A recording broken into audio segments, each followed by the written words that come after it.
Okay. Oh, wow. Whew. Thank you, Mr. Mike. I was muted there. Thank you for reminding me. All right. So, like I was saying, you guys didn't hear me. I don't know how this even happens. This mic is flawless most of the time. I think I need to get another mic. I've been having a lot of connectivity issues with this particular mic. Rode usually is spot on with me. I've never had a problem with any. I've got like 8 Rode mics. This one though, the Pod Mic USB. I might have to do a review on this mic and talk crap about it. I'm not sure, but it's not as reliable as it should be. How's it guys going? Anyway, like I was saying, I'm gonna do a pre-show from now on with the lives where I'll just talk about some things, random things that are going on in my life, maybe some things that are affecting me the most in my life right at that moment, or that I'm doing the most, or the most things that's on my mind, that kind of thing. And then we'll talk for a little while, and then I'll creep into the show after we get more people into the show, because I figure 5-10 minutes of pre-show should be a good enough time for people to jump into the show and feel like they haven't missed anything. So that's the point. For the 5 of you that are in here, how you doing? Thanks for joining me. Appreciate you. So pre-show topic. It is me. It's definitely user error. I'm not even going to front, Mr. Mike. It's definitely user error somewhere. Cause usually Rode's spot on. I've never had a problem with my Rode mics. You know what? You know what could solve this problem for me? If I just did a quick check before I hit the live button. You would think I've learned something in the 3 months I've been doing these lives. Maybe not. Maybe not. All right. So anyway, so I've been thinking about the topic, pre-show topic. That topic is going to be White Lotus. How many of you out there are watching White Lotus? Have you even heard of White Lotus? Oh, the black t-shirts are on sale at the Rants About Tech. We'll talk about that. We'll talk about that. You know what? It's so funny. I go into the drawer. I think I have like 2 of these in the drawer that I have just for me. And I want to pick them every day. But then I have to stop myself and say, wear a different shirt. I'm not going to hold you. And this is not just because I'm selling the shirt. The person who helps me with these shirts picks some of the best feeling shirts that I'm so happy they picked the shirts that they picked because they feel so good. I just want to wear them. Them having Rants About Tech on them, it means nothing to me. It's how good they feel that really makes me keep coming back to it. The white one too. Oh, it's White Lotus. What did I say? What did I call it? All right. So anyway, whatever I called that show, everyone's watching that show right now. So I've been watching that show. I'm lying. I haven't been watching that show. I literally only ever get through the first episode, and I don't even think I've gotten through the first episode. But you know what it strikes me about TV series, and I'm going to say this off the top. If a TV series or a movie has good music, it's usually going to be a good time. That's never failed me. When the music is good, typically everything else really flows really well because like the music is typically the last thing you're worried about. You're trying to get actors, scripting, directors, cameras, lights, sound people, someone to pull focus, all that good stuff. But when you get to the music, which is usually the last thing, and you're still pumping with talent that someone picks really good music, that's a good time. So anyway, back to White Lotus. The introductory music on the White Lotus is they got this song called Made in Thailand. It's a slap. I think all the songs they have on that show for at least the episode I'm watching is like native music to the place where they filmed it, which it looks like they filmed it in Thailand. I'm telling you, the introductory song Made in Thailand is a slap. If you haven't heard that song, if you haven't seen the series, go check it out. Pay special attention to the intro song. Actually, I don't think it's the intro song. I think it's the song after the intro song. You'll know it when you hear it. Okay, all right. I think that was enough introductory there. Pulling focus is a hard job. You know, Mr. Mike, who had the hardest job pulling focus recently? I don't even know how this dude did it, but he did a masterful job. Whoever was pulling focus for Kendrick Lamar at the Super Bowl halftime show when he was like just running, just walking in a circle and having people come up and he's popping up out of nowhere. Whoever was pulling focus for that show needs an award. They had to be everywhere and they were spot on. I was waiting for him to mess up. I'm like, because I know how hard it is. I was waiting for him to mess up. He never cracked under the pressure. He's a soldier. So that guy, whoever's pulled focus for Kendrick Lamar at the halftime show, he needs an award. Okay, all right. So we went from 5 people to 6 people. I think that's good enough. We'll go ahead and start with the show. Let's go ahead and get this. Let's go ahead and get this intro music started here.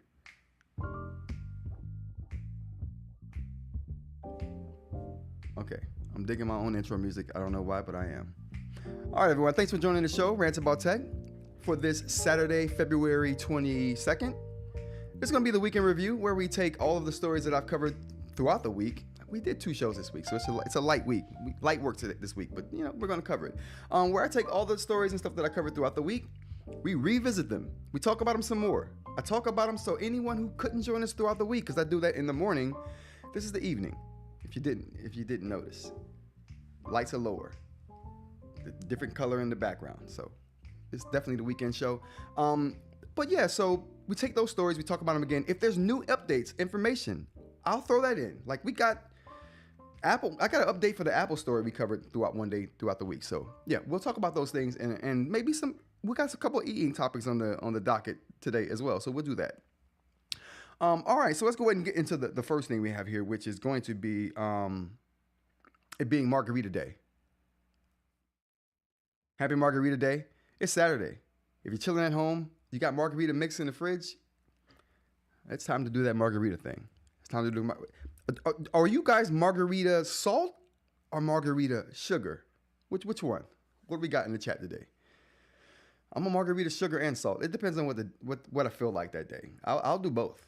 I'm not picky. I don't discriminate with the salt or the sugar. So we'll do both. What else we got here? As far as the first story goes, we'll skip the promos. It's the weekend. Light work. What else we got here? Oh, my bad. I'm supposed to have pulled that up. Here we go. All right, we got it pulled up now. So we'll talk about Monday's show. The first thing we're going to talk about here is the Google Pixel Besties feature. We touched on that. It wasn't a real big thing. Google has a Besties feature that's supposed to be coming to the Google Pixels. Basically what that is essentially you get a way to add a certain group of people to a group, and that group of people basically becomes your besties. You can, once you send a message to that group of people or those people that are in that group, the messaging will go to whatever messaging app they particularly use. The example they used in the story that we talked about on Monday was WhatsApp. So it's a good way to get your WhatsApp mixed in with your Google Messages. So you can send a Google Messages off to people you invite to this group. And if they have WhatsApp or Google Messages, they'll see that message no matter what app they're using. They expect it to be open. They expect to open these apps up to, or these features up to other apps like Messenger for Facebook Messenger, Instagram. You can imagine, I wouldn't imagine iMessage would be involved in this thing at all, but you can see what I'm talking about. Adding multiple apps or ways to communicate to one app. Kind of like how we do with email. So no matter what email client you're using, you can send an email to someone in Gmail through your Yahoo account. It doesn't matter what client you're using. It's all going to get pushed to whatever client you're using.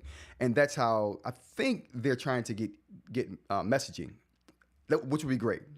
That's how it should be anyway. I think that's how all of social media, when you're communicating with people, should be. Like ActivityPub or some of these other open protocols for social media, that if you were to make a post on Threads, you will see that post on, or people on like Mastodon will see it, or people on Blue Sky will see it, or people on Twitter, aka X, will see it. So I love that interoperability of messaging, and I think it all should work like email does. So no matter how you choose to communicate, it goes everywhere. So we talked about that. Lyft robotaxis. We talked about the fact that robotaxis are coming to the U.S. And I think there might be in other parts of the world right now where they're doing more sophisticated testing. But we're starting to do our testing here for robotaxis with Lyft. I also talked about how this wasn't involved in that story, but Google is also using Waymo to start their robotaxis this summer. So Lyft isn't starting their robotaxi service until 2026. but we get some other players in the game that are starting this summer. So that was a cool little story to have there. Gemini AI models, 1.5 versus 2.0. I talked about how I used 1.5 and it worked a lot better than the 2.0 model does as far as pulling up YouTube videos and information from YouTube videos that I wanted it to scan for. Even finding information that's readily available on the internet, 1.5 seemed to be better at. Now, when I went on the live and we did the live demonstration, it didn't work out that way. It didn't work out that way at all. But definitely test it on your own. I think you'll see that the Gemini 1.5 is still slightly better than 2.0 if you're not doing research. Well, you know what? I guess if I'm searching YouTube for topics on YouTube and YouTube videos, that's research. So yeah, I still use 1.5 until I use 2.0 and it shows me that it's getting better results faster. I'm going to stick with 1.5 because it has all the features. You're making some sacrifices when you use Gemini 2.0 anyway, because some Gemini 2.0 features don't carry over. How's it going, Lau? Let's get it going. I didn't do a member shout out today. But let's go ahead and get the member shout out going. Today is a different show. Like on the weekend, we do it a little bit differently. I would have normally did a normal intro, but we didn't do that today. So let's go ahead and get the member shout outs going today. Get the air horns going for Mr. Mike. Thank you for joining us. Lau just jumped in. Thanks for joining us, Lau. I appreciate you coming. Aaron, aka Mr. Media, appreciate you coming as well. And anybody else who's in here who hasn't chatted yet. So I appreciate you guys for coming. Thanks for stopping by the live this evening for this week in review. All right, what else we got here? Ooh, all right, yeah. So first pain med in over 20 years, first new pain med in over 20 years we talked about, which is, what's the name of that? I didn't put the name of the med in here. Oh my goodness. Like we're gonna have to do a search real quick. Because we don't have it, we gotta do a search. Let's check it out. Pain med. Non-opioid.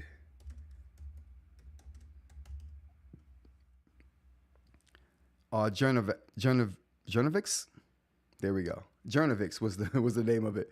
So we talked about Journavix for a little while when we talked about our the new pain meds, and I thought that was interesting because it was a non-opioid pain med that they're testing that shows marginal improvement. There's some conflicting articles, as we talked about on Monday. There's conflicting information about how well this works, but they all agree that it does indeed work for acute pain after surgery. So that's what they're using it for. So I thought that was awesome, especially like I said, with the opioid epidemic here in the U.S. It's nice that we have some non-opioid options available to patients recovering from surgery. So, which is where most of these addictions start to occur.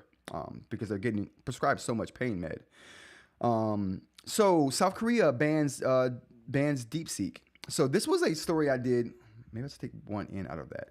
Definitely. So this is a story I talked about on Monday, where I was, and this is just my ongoing concern about DeepSeek and its use in the AI market, which, like, I'm concerned, right?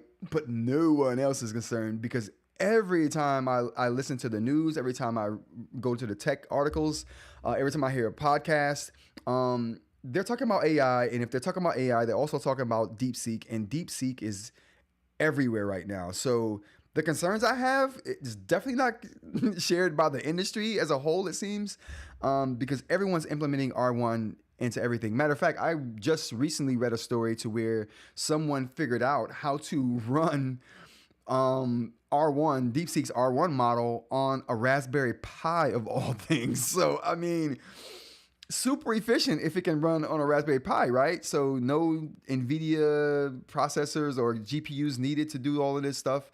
Yeah, I definitely think that the rest of the industry doesn't share my concern. So maybe you guys shouldn't either, but I'm telling you, it concerns me. And especially when there's so many other models. And I get it. This is free, if not mad cheap.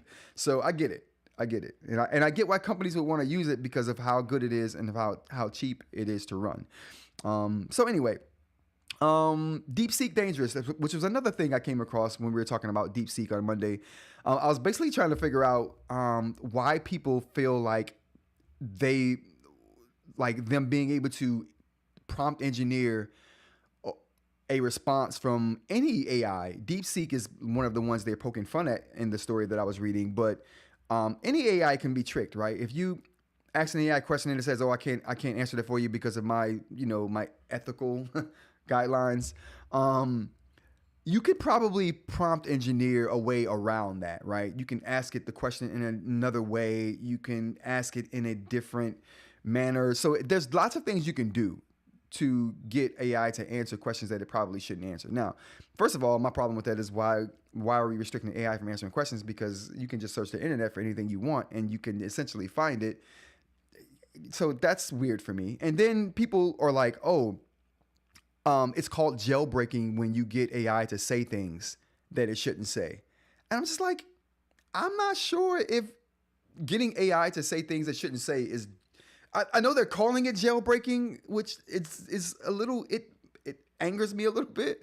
I express my anger at Monday's show. So if you want to see me rant a little bit about that, I won't do it here. Check out Monday's show. But yeah, it bothers me that people think that it's jailbreaking if you get AI to say something just by wording things differently. I'm just like, that's not how any of this works. That's not jailbreaking. Can we please stop calling it that? Okay, that's all I'll say on that. So I went on to eInk stuff on Monday as well, talking about switching my eInk pen settings. And I said that because of how light the Lamy pen writes.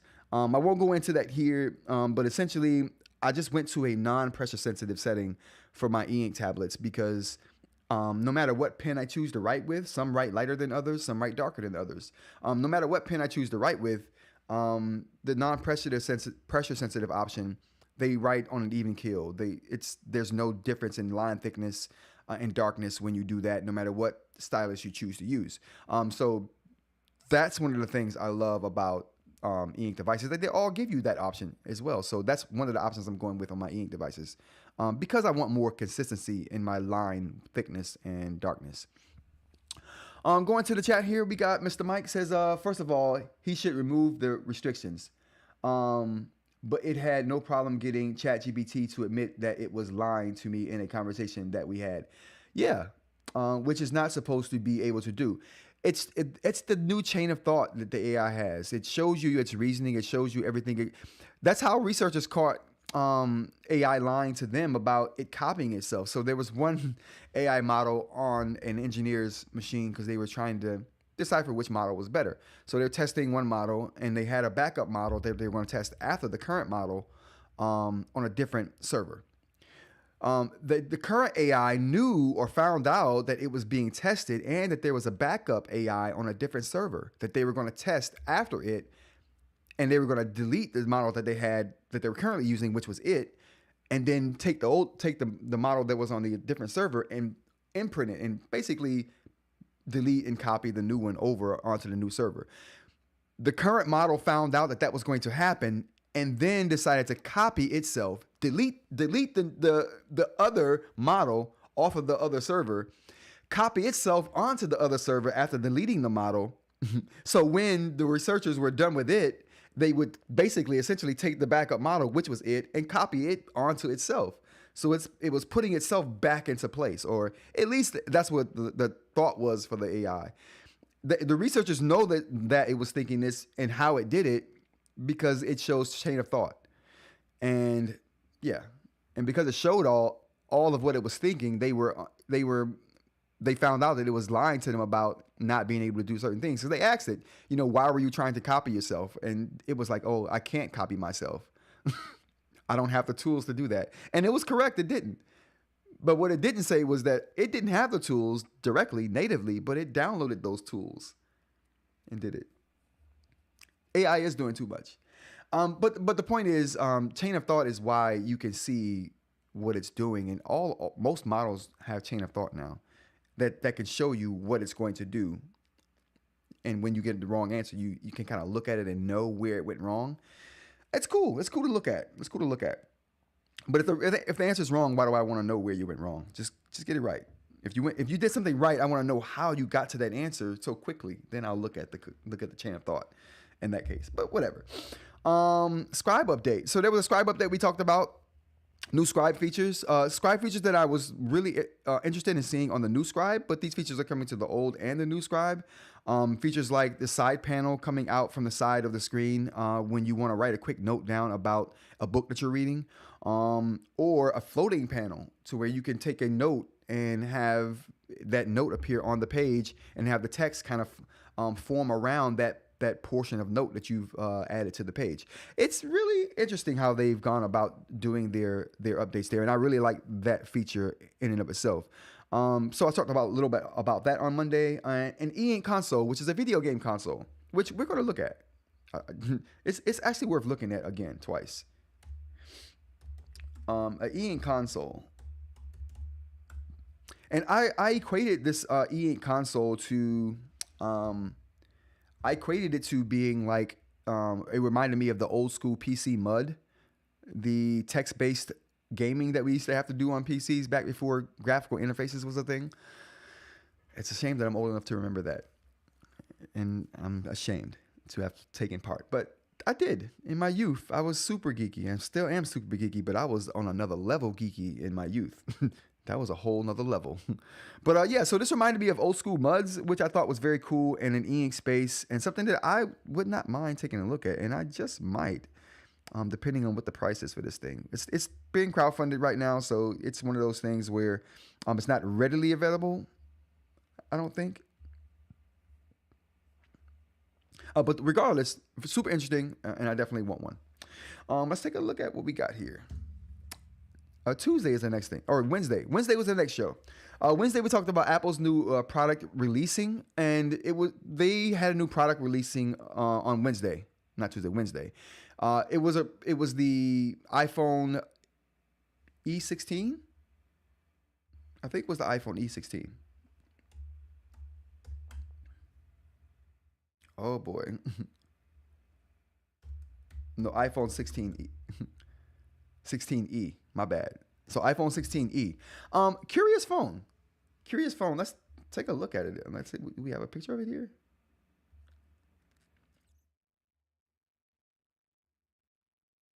Okay, very curious phone here. They released it after the show. So before the show, I didn't know what they were talking about. We just knew that they were going to have a press release. We knew that it might be a phone from all the leaks and rumors. But no one knew. But this is what they ended up releasing, a $600 iPhone. I don't know if it's budget if it's $600. And that's my problem with this. It's $600, so it's not really a budget phone. But I guess if you're buying a ton of phones, like this to me would be an enterprise re-up. Like if you're buying your whole company new phones, and like, if I'm saving $200 per phone, because the normal iPhones are $1,000 or starting at $1,000. Actually, I think it starts at $799. Actually, I think they start at $800. So you're only saving $200. So, but if you're saving $200 per phone and you're buying 1,000 of them, you know what I mean? You're saving a little bit of change if you do that. So I guess this is kind of like a corporate option, because at $200 off, I don't know who would choose this over the 16. I think that's what it is, right? iPhone 16 is $800, $699. Oh no, $800, $799. Sorry. So yeah, so $799 for the regular 16. Anyway, curious, very very curious release from Apple. Like I said, if it's enterprise, it makes perfect sense. What else we got here? New anything but China movement. I talked about this because it plays a part into a lot of the products that we are ordering and having to pay more to get. Supernote even released a press release talking about how much they're going to have to pay above and beyond the normal manufacturing costs as far as tariffs go. And they talked about the percentages and what percentage of the cost they're passing on to their customers, and they're absorbing some of that cost themselves, but they're also going to pass a portion of that to the customer and the end user.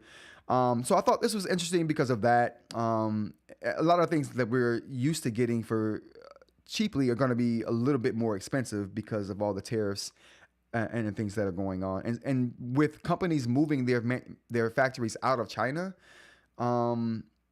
things may get, well, I mean, the tariffs is why people are moving things out of China, but that's still going to increase costs a little bit because they have to restructure their supply chain, and all the logistics involved in that cost money. So I would imagine things would initially maybe cost a little more because, again, I doubt companies are going to absorb 100% of this cost themselves. So that story was important to me for that reason. Meta Ray-Bans as medical devices. We talked about medical devices or consumer products being used as medical devices a lot on the live show. And one of the things that we talked about was the Apple Earbud Pro 2s. They're being used as hearing devices. They're actually FDA approved to be hearing devices now. So people with hearing loss that need hearing devices can get their insurance to help them maybe pay for these devices. And even if they don't, the $200-$300 AirPods are a far cry from the $2,000 and $3,000 hearing aids. So yeah. It's definitely a bonus for consumers, and definitely a bonus for anyone who needs these kind of assisted living devices. Companies coming out with consumer grade versions of these is only good for the end user. And and who knows? They may even bring down the cost of the medical grade devices that people are using right now. So yeah, good all around in my opinion. Jay, what's going on? How you doing, brother? Let's get the air horns going for Jay for sliding into the live today. Appreciate you. So yeah, that's one of the things we talked about on Wednesday's show as well. PC Mag Note Max review. So we talked a little bit about PC Mag's Note Max review. Overall, good review. I just like to get mainstream tech opinions about the industry that I cover nichely, which is eInk. So yeah, always good to get a mainstream take on these devices to see what people think and what they like and don't like. One of the things I got on the docket here is to talk about the Note or the Note Air 3C and like why people in 2025 are reviewing the Note Air 3C. Like I saw a Note Air 3C review that was posted a week ago, and I'm thinking, why are people reviewing the Note Air 3C and not the Note Air 4C? That was odd to me. Telling as well. Like that tells me a couple things. I doubt companies are looking at the landscape and saying what's the best color device they make, and then knowing there's a better device, the Note Air 4C, or upgraded device. I won't even call it better. It's an upgraded device, Note Air 4C on the market, but yet they still review the Note Air 3C. That's telling. I don't know if Onyx is sending them the 3Cs instead of the 4C. I don't know if they're requesting the 3C over the 4C, or maybe they just don't know about the 4C. But these big publications not knowing about the latest device that's out when it's simply a research, like a Google search away, I don't know. No doubt, my brother, no doubt. All right, so I just think that that's very odd and weird that there's still Note Air 3C reviews coming up in 2025. And I don't know. That just tells me that I don't know. Maybe other people think that there's something wrong with the 4C. Maybe it's not just a consumer concern. Maybe Onyx is like, we recognize there's a problem here. We'll give you the 3C, the review. We won't give you the 4C. That has issues. That's clearly got issues. We'll send you the 3C. It's still rock solid and good to go. I regret selling that thing. I really do. I really do. I sold it way too soon. Way too soon. It's very weird, says Jay. I think we live in the past. It's so weird. But like I said, maybe it's intentional. What else we got here? The spectrometer is here. So I talked about the spectrometer. We did some brightness tests on the Manta, which I've done some tests since then on ghosting and inverse ghosting, and holy, I can't wait to put that video together. Still gathering data, still trying to figure out formulas to use and what to call them. We're getting into it though. It's going to be a heck of a show. Manta spectral test. So we did that. Changing my mind on the notebook reader app, and I talked about a little bit about changing my mind on the notebook on the Supernote reader app, only because, and I think it's trash. I thought it was trash up until this point, and it's not as good as the Neo reader, right? And that's what I'm comparing all things to these days, and I feel bad about doing that, but It's what it is. It's what it is. But I'm comparing everything to the Neo Reader on the Boox platform, and compared to that, it's trash. But I realized that there is some value in it. Like, I'm like, okay, if I'm just looking at a PDF and I want to read it, I may do a little bit of annotating. But I don't care how it's reflowed. I don't care about none of that. I just want to do some annotating and highlighting some stuff because I was trying to learn how to use the spectrophotometer. And so I was downloading tons of PDFs, just like doing reading and researching. And so I used the Manta to do that. I used the Manta, the reading app on the Manta for PDF viewing and annotating, and it worked really well. I gotta say, I mean, it doesn't have reflow options, but I mean, it doesn't have a whole lot of other stuff too. But in a situation to where I was just looking to do some quick annotating and I was going to do my own little research later, but I wanted to just mark up some things that I had questions on. You know what I mean? That's how you do things for marking up, I guess. But you understand what I'm saying. So it worked out well. It worked out really well, and it really changed my mind on the Reader app. So I'm going to use it in more situations to see what I can get away with. I can't get away with using it in every situation for sure, and that's kept me from using it at all. But the fact that it works in some situations has me thinking, okay, well, maybe I should explore this thing more, and I will. So that's got me wanting to explore, and it also changed my mind on what I tell people and suggest to people when they ask. And this stems from a question I was asked in the comments a couple of days ago. Someone asked me, what should they get, the 10.3 or the Manta? And they just want to do second brain stuff. And then they also mentioned PDF annotating. And I thought, oh, as soon as they mentioned PDF annotating, I thought, oh, 10.3, just stay away from the Manta. You're going to be upset.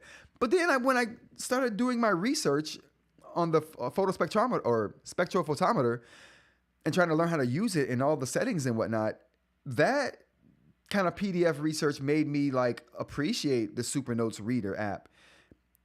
It's simple. I keep using that word to describe the Remarkable platform as being simple.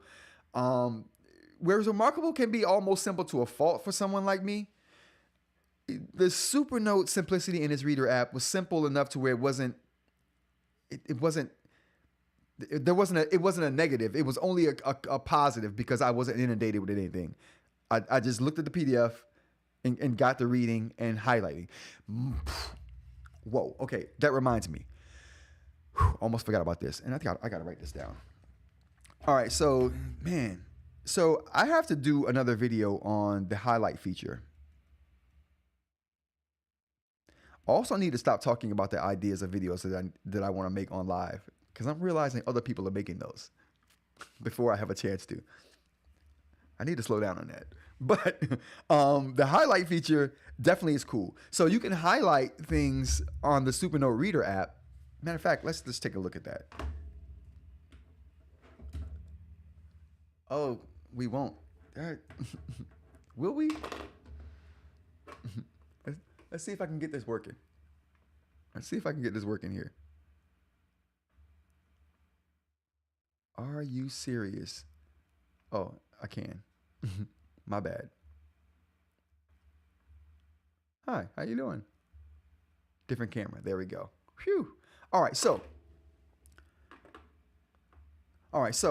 this is, should I do this on the Manta though? Makes it a little easier to see. Let me see what I got on here first. This might be PH, you never know. Pioneer Homes. What do we got here? Oh, no, I don't. Let's just pull up, what I'm gonna pull up is a document. Okay, so we got a document right here. Now this makes me so mad and happy at the same time. So the Supernote highlight feature is this, and I don't know how I got to this point, but you guys just bear with me, okay?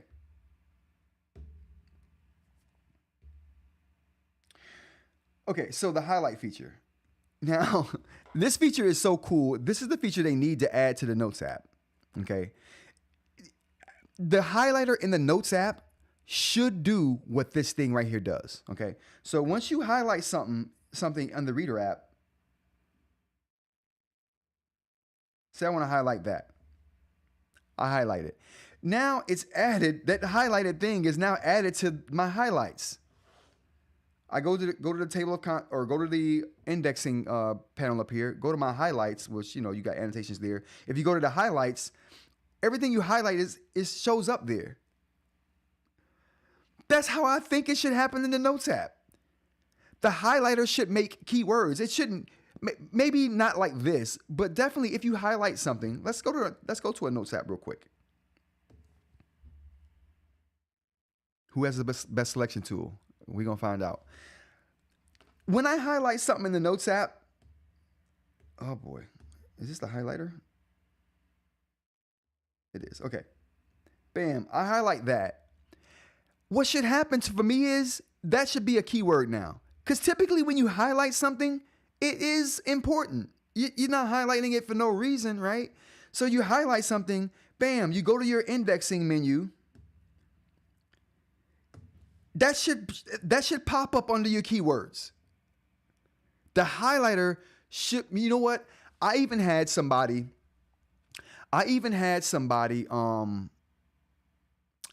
say this.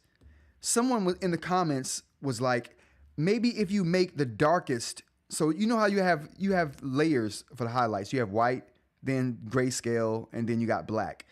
They were like, if you use the darkest setting for highlighter, that's not good. Oh boy. All right, maybe this one. Maybe if you use the next to the darkest setting on the highlighter, that one will make whatever you highlight a keyword. And then if you want to do a regular highlight, you just choose the lighter highlighting. But in my mind, this is how they should do it. You highlight something, you hold it. Right now, holding it thinks I want to draw a line. But hold it, wait for the menu to come up. A menu will pop up asking you if you want to make that a keyword. You say yes, bam. It converts it to an actual word. Maybe you confirm that it auto converted it to text correctly, right? Because having it auto converted would be really nice, right? You highlight remarkable, you hold it, it asks you, hey. It converts it for you first. Hey, did you want to convert this or did you want to make this a keyword? And it's converted. Is it correct? Yes. And then it just automatically, it doesn't take you to another screen. It just automatically puts this here in your keywords. So now you got that phrase in your keywords. That's how it should work. Because right now you don't have a graphical representation for keywords. That's one of my problems with keywords. Like if I want to, let me just show you. I circle this. I make it a keyword. Now Boox is a keyword. That's another problem. It takes you to a whole other screen, which is unnecessary. Totally unnecessary. But I add it because I can confirm this from right from where I am, right? I can just confirm this. So I circled Boox. Well, actually, I'm sorry. Let me go back. So what I did was I circled Boox and I made it a keyword. And then it added it to that list right there. So now that keyword is added, if I look at Boox, I don't even know that that's a keyword. Like, how do I know without going to my keywords that's a keyword? But if it was highlighted, I instantly can look at that and say, okay, I know that I've already made that a keyword because it's highlighted. And it was automatically put into my keywords. I don't know, you guys. I'm like literally thinking that should be the way to go. But anyway, that wasn't even what I was supposed to be talking about. That was just a side rant. That was just a bonus rant for everybody right there. Bonus rant. Let's go to the chat real quick.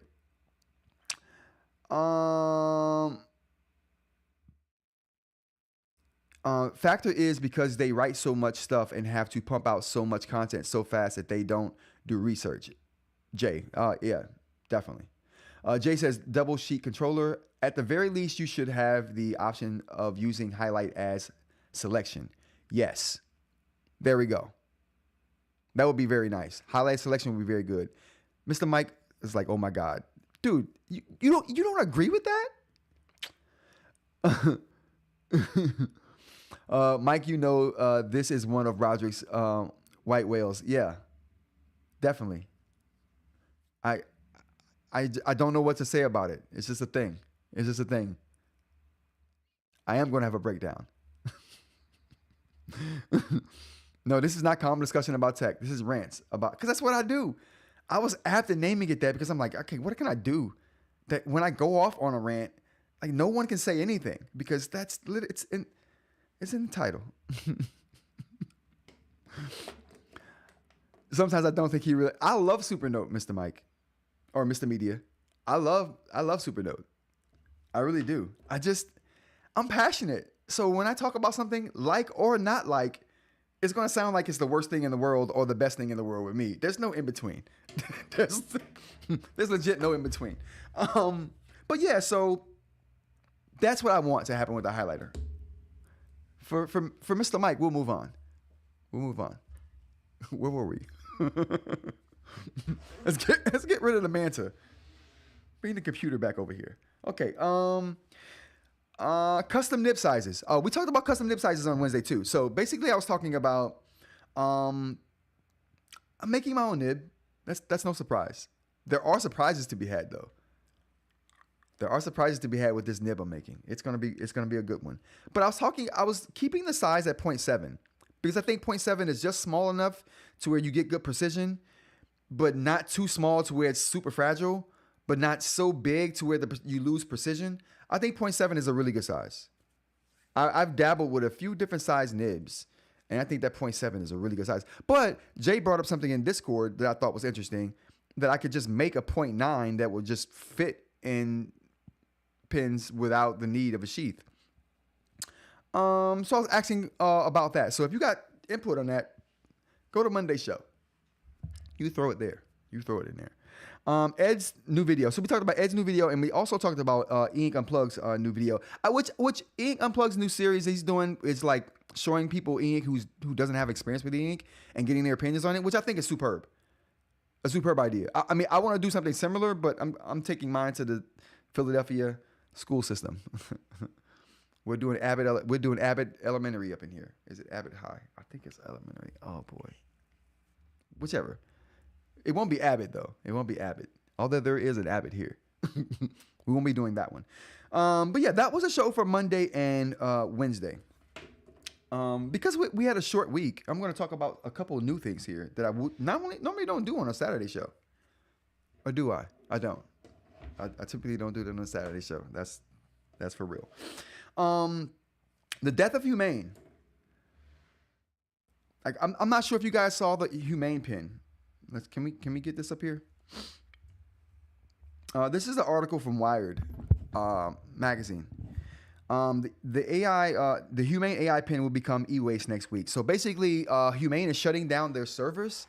I don't know if I've ever talked about Humane. I did talk about Humane. I talked about Humane and the R1 on a video that I did a couple months ago, maybe 3 months ago now. I was basically talking about how AI on devices don't really do well. I don't know what in context I was talking about it on that particular video, but my thoughts on AI pins and physical AI objects is it's silly. I don't think AI on a object other than a smartphone. I just debunked myself. I'm wearing a pair of Meta Ray-Bans. Oh God, I debunked my own self just now.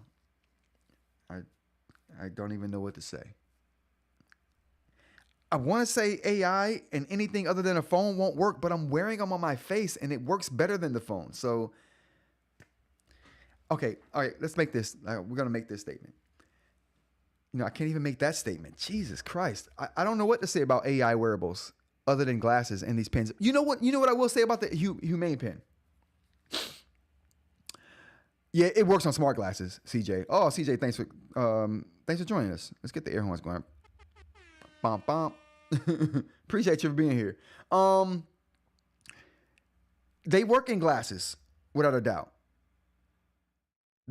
To me, that's the perfect wearable place for AI is glasses. I would never have bought AI wearables anywhere else. I don't want an AI wearable watch, even though you kind of get that anyway. Yeah, the glasses is where it's at. The glasses is 100% where it's at. But you know what I do think? I'm going to say this and then we'll go to the chat. But you know what I do think? This Humane Pin, you know where I think it would have been great at? You want to know who I think could have taken full advantage of something like this? Two professions, in my opinion, could have taken full advantage of this AI pin. Divers and astronauts. Think about it. This AI pin had a projector, so you like put your hand out there and it would project stuff on your hand, and you could just select things from that hologram that it's projecting onto your hand, right? Perfect for astronauts who have these big old gloves on. You think they could touch a button on something? Absolutely not. But they can put their hand out, and whatever's being projected on their hand, as long as the buttons are, obviously the buttons will be bigger than normal, right? Because it's a projection. You could probably even make them as big as you want. Astronaut gloves, no problem. You just selecting stuff on your hand. And you can talk to it. It could be, the sound could be run through your helmet. Divers. Perfect for divers. They got gloves on too. It's cumbersome. You got a pin on you. It's projecting the status of all kinds of things, right? You don't have to grab anything. You just put your hand out. It projects your oxygen level. It tells you how much oxygen you got left in your tanks. It tells you how deep you are. All of these things. I mean, yeah, you can have a diving watch too. Yeah, I get it. You can have a diving watch. But the pen's cooler. The pen's just cooler, in my opinion. Let's go to the chat real quick.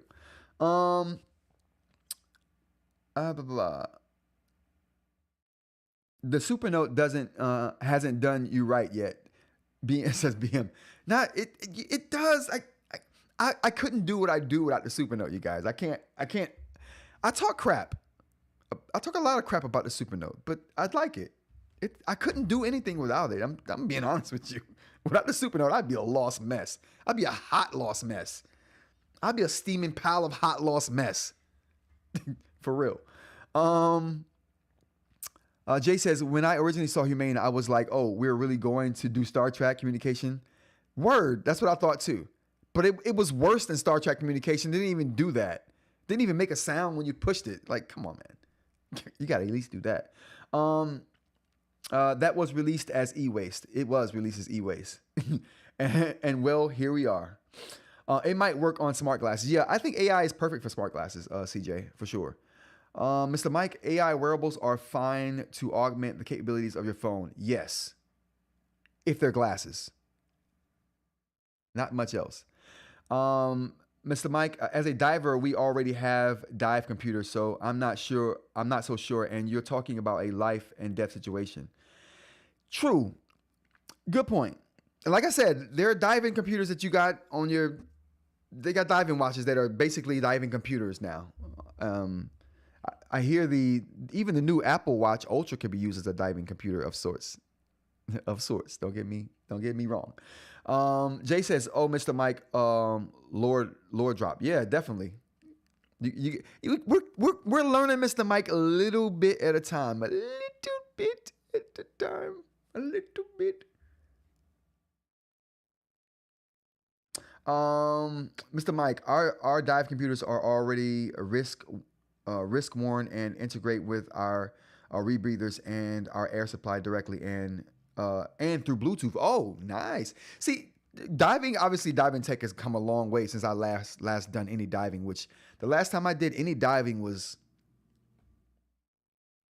man, my Okinawa days. That was 1999. Wow. 1999. What's up, Prince? Big up. RIP. Mr. Mike says, a real dive computer, though, we're talking a couple $1,000s. Right. And you can buy the Apple Watch Ultra for $500 or $600, but you're saving money. You're saving money. All right. So, but anyway, Humane is no more. They're defunct. I think HP bought Humane. Let me make sure that's who I'm talking about. All right, the story of the infamous Humane AI Pin is coming to an end. This week, the company announced that HP, known for its computers and printers that always seem to need a refill, will require several assets from Humane in a $116 million deal expected to close at the end of the month. HP will get more than 300 patents and patent applications. A few Humane employees, including founders Imran and Bethany, and Humane's Cosmos operating system. Why would you want that? Late in 2024, Humane looked to license this operating system so that third parties could inject the AI voice assistant into other products like cars. Why would...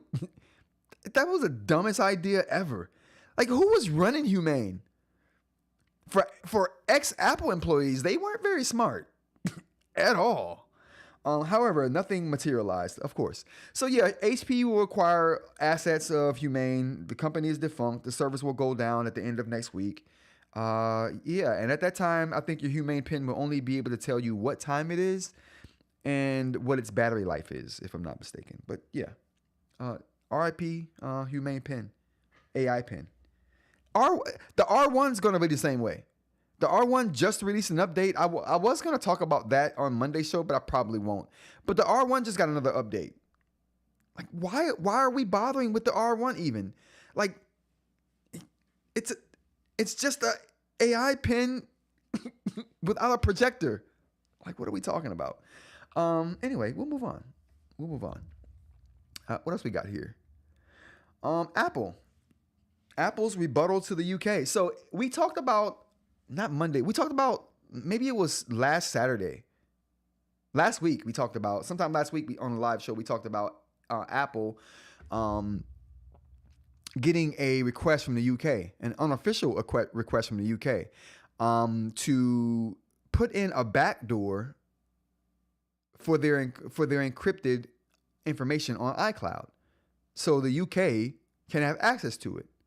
So if you don't know, Apple's iCloud servers are encrypted, right? So you can have your data encrypted on the iCloud server, and I showed a way to do that. I forgot what show that was last week, but I put the links for that in that show notes, so people would know where to go if they wanted to know how to do that. But encryption is something you have to enable for your iCloud account. But once you do enable that encryption, all of your data that you put on the iCloud is encrypted at that point. The data should be encrypted on the phone even when it's sent, I think. I'm not sure. I can't be 100% on that, so don't quote me. But I do know it is encrypted once it gets to the iCloud servers. So that's a thing. But the UK wanted Apple to add a backdoor into that system. And the UK has the ability to request that of Apple because of their agreements with their I forgot what agreements they have with the UK and other countries, not just the UK, to house data. So their security measures they use to house data, and they have to abide by those measures if they're housing data from other countries' citizens. So the UK has that kind of agreement with Apple. And in that agreement, they can request that Apple do something like this. Now, Apple doesn't have to do it, but they can request. And it's funny because even though they can request that Apple would put the backdoor in, Apple can't disclose the fact that they have asked them to put the backdoor in. So Apple can't come out to the public and say, hey, the UK is asking us to put a backdoor in. We're telling them no, but we just want to let you guys know that. It can't go down like that. Apple can't disclose that information with the public. Only thing Apple can do is make a decision whether they're going to obey that order or not. And it looks like Apple's like kick cans, and I love it. So basically, this story that I'm bringing up now is about Apple saying we will never build a backdoor. Apple cuts its iCloud end-to-end encryption feature in the UK. So now there is no end-to-end encryption in the UK for iCloud servers. Anyone in the UK in the chat right now, or if you're watching the replay of this and you're in the UK, because I know we have a lot of people, and we have some members for all over the globe, right? And I know we have some people who watch the channel who are in the UK. But if you're in the UK and you're watching this, throw down in the comments or whatever if how this played out for you. Like, do you have an iPhone? Did you see this Did they send you a message saying that you wouldn't have encryption on your iCloud servers anymore? What did that look like? That'd be super interesting to me to see how they rolled this out. Because Apple has definitely told the UK, listen, we're not putting a backdoor in, so we just won't offer your customers that service anymore. So every customer in the UK right now, none of them have encrypted data. And all that means is that their data is encrypted on the phone, right? But once it's sent to the iCloud server, that data is just kind of sitting there for anybody to look at, Apple itself or anybody else that happens to get into Apple's iCloud servers. So that's a thing that concerns me a little bit for UK users, right? There's no more encryption for iCloud, which is one of the reasons a lot of people buy iPhones, is for that kind of iCloud integration and that encryption. If you are, like I said, suffering through that, let me know. I'd be super interested to know. And also, thinking about this now, chat help me out with this if I'm wrong, but couldn't someone just basically, in the UK, couldn't they just take the files they want to encrypt, throw them in a folder, encrypt that folder, and then have that folder, that encrypted folder, synced to iCloud? Could that work? Because I'm just thinking, like, why is this encryption such a big deal? I mean, I know how to encrypt my own files now. I don't need a service to encrypt them for me. Like, I can just do that now. And I'm thinking anybody can do that. They can throw their files in a folder, encrypt the folder, and then save that folder to the iCloud. BM says 5 Eyes agreement. Yes. Use Synagi servers to get around this. What's Synagi? Let's look that up.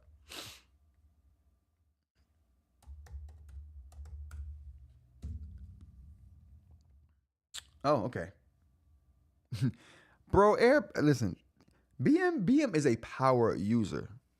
BM does not play no games about his tech. BM, we all ain't at this level, bro.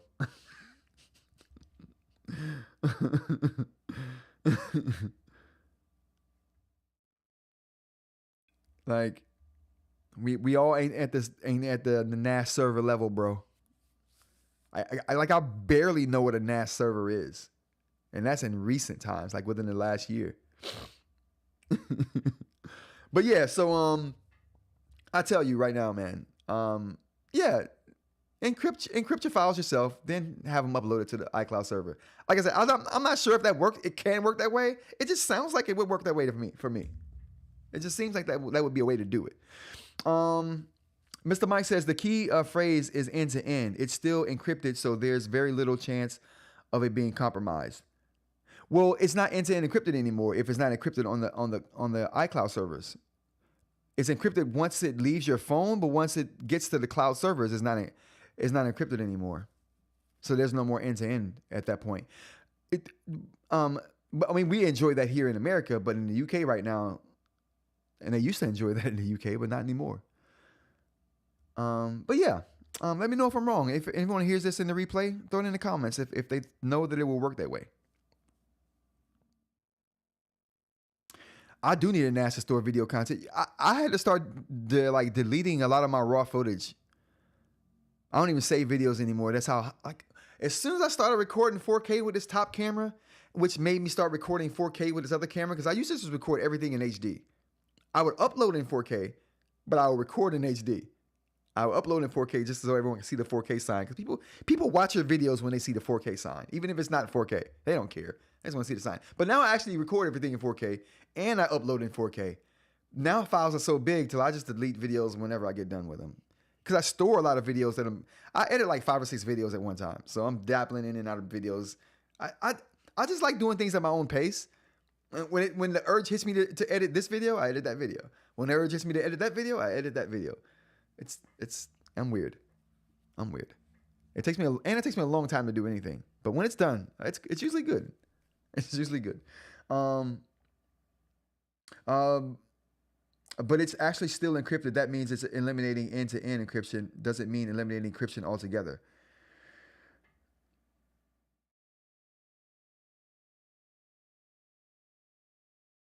Oh, right. Oh, Mr. Mike. Eliminating end to end doesn't mean it's not encrypted altogether. You're absolutely right. Let me know if you need any help building out a 10 gigabit network for that. Does it have to break the bank? Oh, wow. Well, listen, I may have to holler at you, Mr. Jay, for sure.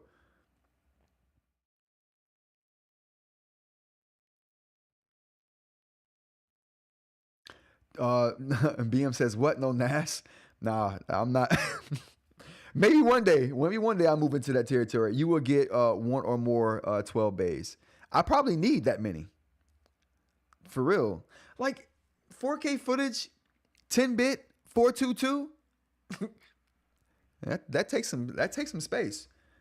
That takes some space. I had no idea, but now once you get that kind of quality, you don't want to go back. Once you've edited that kind of quality, you just don't want to go back. I'm stuck at 4K 10-bit 422 for life now until they come out with something better. All right, what else we got here? What else do we got here? I think that was it on the Apple stuff. Yeah. I talked a little bit about reviews of the Note Air 3C in 2025. Actually, we talked all about that, so I won't beat a dead horse with that. Drawing on the Supernote. I've been doing prototype drawings lately. Actually, I've been doing a lot of prototype drawings. Just today, I did 2 prototype drawings that I had to get dimensions on for people to help me out with. I'm telling you, I was like, after you start drawing on the Boox products, like you don't want, like, there's nothing Atelier has to offer me. Nothing. And the normal Supernote Notes app can't keep up. I was struggling with that thing, and then I went to the 10.3 and started doing the prototype drawings. I'm like, oh my God, what was I doing? Why was I putting myself through the excruciating pain of the Supernote drawing platform? It's good for note taking. But that's when you're drawing. No. And now that's the question I have. I think we talked about this on another live, and people were upset with me. They were like, "Oh, people draw on it all the time. Kit draws on the Supernote." I equate it to like people who want to challenge themselves. If you draw on a Supernote, it's because you want a challenge, in my opinion. You're like, I'm so good at drawing that it doesn't even drawing on regular canvas and paper. That doesn't excite me. I want a challenge. I want to be limited. So there we go. All right, I think that's it. I went to the Gold 10.3, did my prototypes, got them done lickety split. Got them things done lickety split. I was struggling with the Manta. Again, that's not a knock. I love the Supernote platform. Everything has its uses, though. Everything has its uses. Yeah, that'll be it. All right, everybody, that's gonna be the live for today. I appreciate you guys for joining me. I appreciate everyone who came. Mr. Mike, it was good to see you. Mr. Mike was here early. He was here beforehand. I'm like, oh God, at least I won't be there by myself because I thought I would be. Thank you. And thanks for everybody for not leaving me by myself today. I appreciate you. You get the air horns going for everybody while the music goes. Can I have 2 sound effects going at one time? Oh, I can. I'm learning. All right, everyone. Thanks for joining me. We're going to do this again on Monday and Wednesday, and then we'll do another one on Friday. We'll see where it goes from there. We got some good stuff planned, though. Videos coming this week, too. So videos will be out. At least 2 videos will be out this coming week. So we got that to look forward to, and we'll talk about those. I mean, the 2 videos I got coming out is nothing you guys haven't heard me talk about on live extensively. When you see the title of the videos, you're going to be like, oh, God. He made a video about that? Why? It's good stuff. All right, so until Monday, you guys, I'll see you then. 10 a.m. EST Monday. I'll see you guys then. And until then, take care of yourself and everybody else. Peace.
you.